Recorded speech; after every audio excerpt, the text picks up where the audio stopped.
নমস্কার, সবাইকে স্বাগত আমার স্বপ্নাখঞ্জ এডুকেশন চ্যানেলে। আমি সুজিত কুমার মাইতি, ইতিহাসের শিক্ষক। চলে এসেছি আজকে ষষ্ঠ শ্রেণীর একটি ক্লাস ভিডিও নিয়ে। আজকের বিষয় সিন্ধু নদের তীরে হরপ্পার শহরগুলি কেন গড়ে উঠেছিল। ভিডিওটি ভালো লাগলে লাইক, কমেন্ট, শেয়ার ও সাবস্ক্রাইব করে রাখবেন। আর পাশের নোটিফিকেশান বোতামটি সক্রিয় করে পাশে থাকবেন, যাতে এইরকম নতুন নতুন ক্লাস ভিডিও সবার আগে আপনার কাছে পৌঁছতে পারে। শুরু করছি আজকের বিষয়, সিন্ধু নদের তীরে হরপ্পার শহরগুলি কেন গড়ে উঠেছিল। কি বলা হচ্ছে, সিন্ধু নদের তীরে সভ্যতা আনুমানিক খ্রিস্টপূর্ব 2600 থেকে 1900 খ্রিস্টপূর্বাব্দের মধ্যে গড়ে ওঠার মূল কারণ ছিল উর্বর জমি, জলের সহজলভ্যতা, উন্নত যোগাযোগ ব্যবস্থা, যা কৃষি নির্ভর সমাজকে নগর সভ্যতায় রূপান্তর করতে সাহায্য করেছিল। সিন্ধু ও তার উপনদীগুলো পলিমাটি সমৃদ্ধ ভূমি এবং সেচের জল নিশ্চিত করায় উদ্বৃত্ত খাদ্য উৎপাদন সহজ হয়েছে। এবার সিন্ধু নদের তীরে হরপ্পার শহরগুলি গড়ে ওঠার কারণগুলি নিম্নে আলোচনা করা হলো। প্রথম, উর্বর কৃষি জমি। আমরা জানি সিন্ধু নদ বা যে কোনো নদীর তীরে কি হয়, পলিমাটি বেশি থাকে। আর এই পলিমাটি ছিল খুব উর্বর।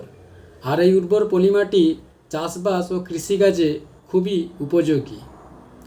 এই উর্বর পলিমাটি থাকার জন্য এই সিন্ধু নদের তীরে শহরগুলি গড়ে উঠেছিল, কারণ চাষবাস খুব ভালো হতো।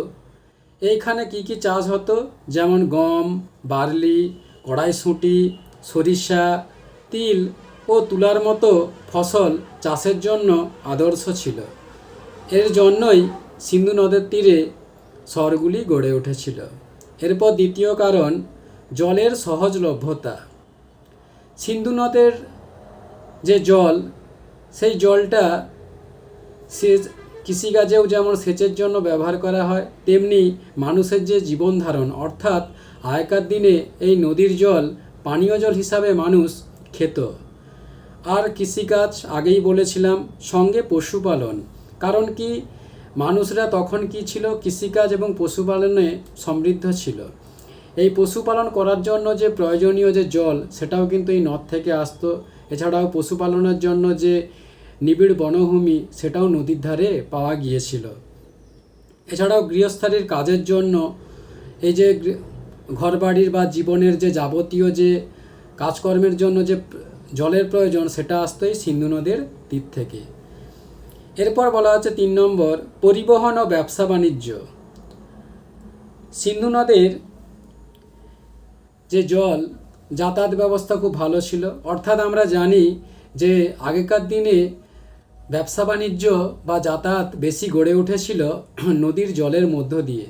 কারণ তখনকার দিনে স্থলপথ ছিল খুব নিবিড় ঘন জঙ্গলে বা চড়াই উতরাই বা বন্ধুর প্রকৃতির রাস্তাঘাট, যাতে সহজে ব্যবসা বাণিজ্য বা ভারী জিনিসপত্র নিয়ে যাতায়াত করা সম্ভব ছিল না। এমনকি সেই সময় কোনো গাড়ি ঘোড়া বা চাকা আবিষ্কার হয়নি। সেই কারণে মানুষেরা কি করত, যে নৌকা বা ভেলা তৈরি করে তার উপরেই মালপত্র নিয়ে তারা ব্যবসা বাণিজ্য করত।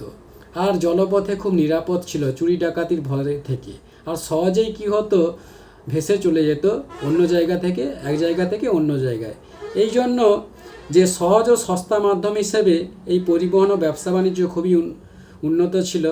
এর কারণে কি হয়েছে, মেসোপটেমিয়া ও অন্যান্য দূরবর্তী অঞ্চলের সাথে ব্যবসা বাণিজ্য খুব সহজ হয়ে উঠেছিল।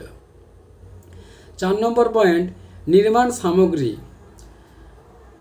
সিন্ধু নদের তীরে বা যে কোনো নদীর তীরে আমরা জানি যে বালি, যে ঘরবাড়ি নির্মাণ করার জন্য যে প্রয়োজনীয় সাদা বা লাল বালি এখান থেকেই পাওয়া যেত। এছাড়াও যে পোড়া ইট, অর্থাৎ বাড়ি ঘরের জন্য যে ইট যে প্রয়োজন হতো, সেই ইটগুলো এই সিন্ধু নদের তীর থেকে পাওয়া যেত। তাই এই কারণেও কি হয়েছিল, এই সিন্ধু নদের তীরে শহরগুলি গড়ে উঠেছিল। এর পরের পয়েন্ট, নিরাপত্তা ও বাণিজ্য নিয়ন্ত্রণ।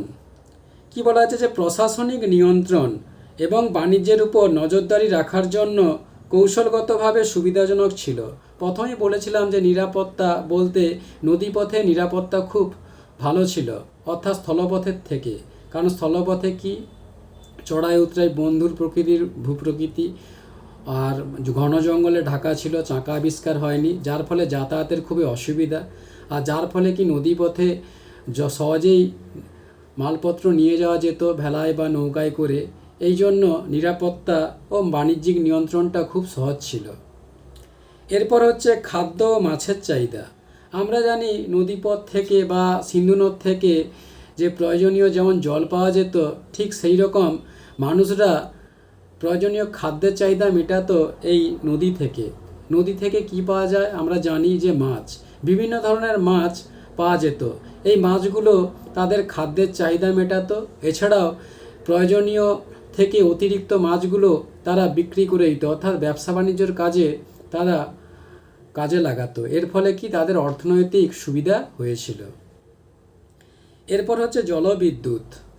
আমরা জানি যে বিভিন্ন খরস্রোতা নদী, অর্থাৎ যে নদীগুলো খুব দ্রুত বয়ে যায়, সেই নদীরতে কি করা যায়, টারবাইন চাকা বা বসিয়ে কি করা হয়, জলবিদ্যুৎ তৈরি করা যেতে পারে। এখন বর্তমান আধুনিক যুগে অনেক নদীতে এই টারবাইন চাকা বসিয়ে জলবিদ্যুৎ প্রকল্প গড়ে তোলা হয়েছে। এই রকম সিন্ধু নদের তীরে প্রাচীনকালেও শুরু হয়েছিল এই জলবিদ্যুৎ প্রকল্প। এরপর বলা হচ্ছে মূল্যায়ন। যে এছাড়াও বন্যা নিয়ন্ত্রণ করার জন্য আমরা কি করি, যে বিভিন্ন রকম নদীর তীরে বাঁধ দেওয়া হয়। সেই কারণে এখন বর্তমানে আমরা জানি যে দামোদর নদীর তীরে ডিভিসির বাঁধ দেওয়া হয়েছে, যেটা হচ্ছে বন্যা নিয়ন্ত্রণ করছে। এছাড়াও জল ব্যবস্থাপনা, যেমন জল ভাণ্ডার আয়ত্ত করে হরপ্পাবাসীরা এই উর্বর সমতলে স্থায়ীভাবে বসতি স্থাপন করেছিল। বন্ধুরা, এখানে ক্লাস ভিডিওটি শেষ করলাম। পরবর্তীকালে এইরকম নতুন ক্লাস ভিডিও নিয়ে আবার উপস্থিত হব। ধন্যবাদ, সবাই ভালো থাকবে।